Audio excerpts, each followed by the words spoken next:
Welcome to Sportsbet TV with me, Paul Alster. It is great to be here with you. We're looking forward, as usual, to the Saturday racing. It is February the 15th that we're looking at, and I have one selection for you on this free tipping service here at Sportsbet. If you're new to us, just finding us for the first time, join just over 8,000 others who follow us and are subscribers by pressing the red button just below this screen. Well, last week, the 4 6s was my selection, and I have to say, you probably saw it for yourself. He surely went off too fast for the distance under Sean Bowen, who's usually such a reliable judge of pace, a jockey having a great season. It was absolutely no surprise to see him surrender the lead some way out and fade fast, so that was disappointing. Hopefully, this time around, we'll have our selection being given a more, what's the word, thoughtful ride.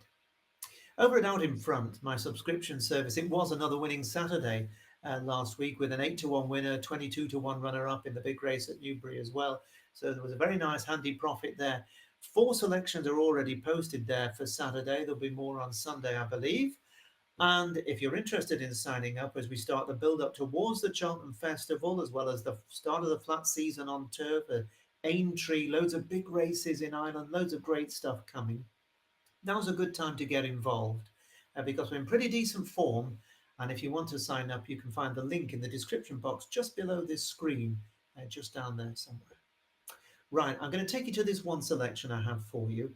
And you'll have to wait till fairly late on in the day, Saturday, the 350 at Haydock. Now, this is not a handicap. It's a grade 2, a 3-mile grade 2 novices hurdle, the Prestige novices hurdle. Good to soft ground and 9 runners. And the only betting for this stamina test sees the unbeaten Derry Hassan Padder, or I'll say that again, the unbeaten Derry Hassan Paddy for Lucinda Russell, and Moon Rocket for Kim Bailey, who now shares the licence with Matt Nichols, vying for favouritism, depending on what bookmaker you look at around the 9-4 mark. Now, of the pair, Moon Rocket makes slightly more appeal to me because he's already proven himself over this trip in good company when he failed by only a neck in the Grade 2 River Don novices hurdle at Doncaster 3 weeks ago, where a slight error possibly cost him the race. That was at the last. He's got the same official 134 mark as Derry Hassan Paddy, who has to concede him £3.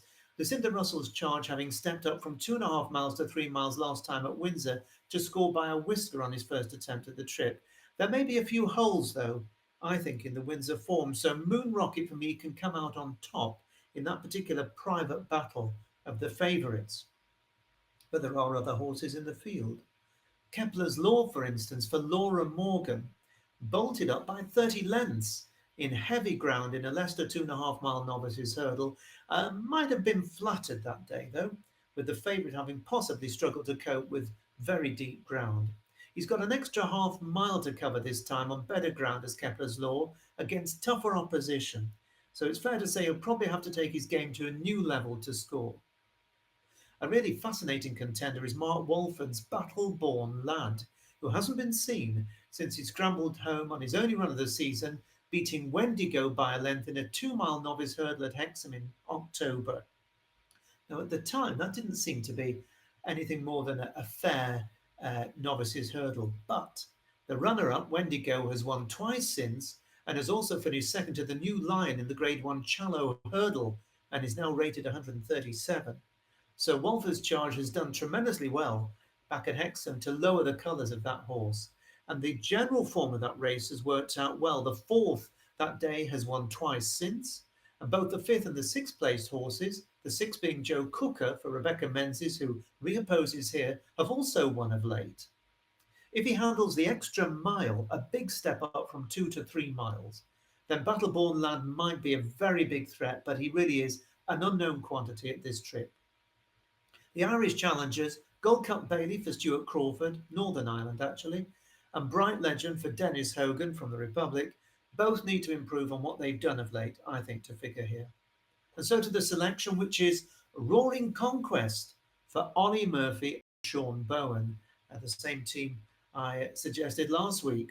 I think Roaring Conquest looks the value bet in what is an open contest. The winner of a maiden 3-mile point-to-point in May of last year, he duly moved to join Ollie Murphy's increasingly powerful yard during the summer. And after 6 months off, he made a very pleasing debut under rules when finishing a close fourth in the Uttoxeter Maiden Hurdle, won by Derry Hassan Paddy, no less. Both horses were making their seasonal bow that day. But with that experience to call on, the 6-year-old headed to Lingfield a week before Christmas, and Roaring Conquest put up an impressive display, slamming Taita Hills by almost 10 lengths. And you may already have noted, if you've been looking at the form for Saturday, that Taita Hills, the runner-up there at Lingfield, came out and won very nicely at Sandown earlier this week to frank the form. Now, while Derry Hassan Paddy has admittedly already won at this trip, Roaring Conquest still has to prove he stays, but everything about his 2 runs so far suggests to me that he should get the distance. And in receipt of £3 from his old rival, for me he looks very good each way value at the best offer of 9 to 1 each way with Paddy Power at the time of this recording.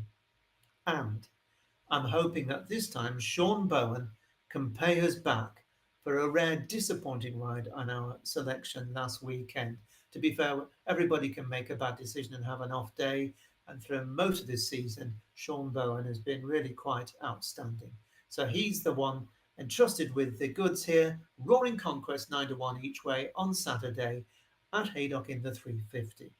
That's it for this week. Remember, if you want more tips from me, to take a look via the description box below this screen at what I have to offer at Out in Front. Whatever you back, I wish you the very best of luck. I'll see you the same time next week. Bye-bye for now.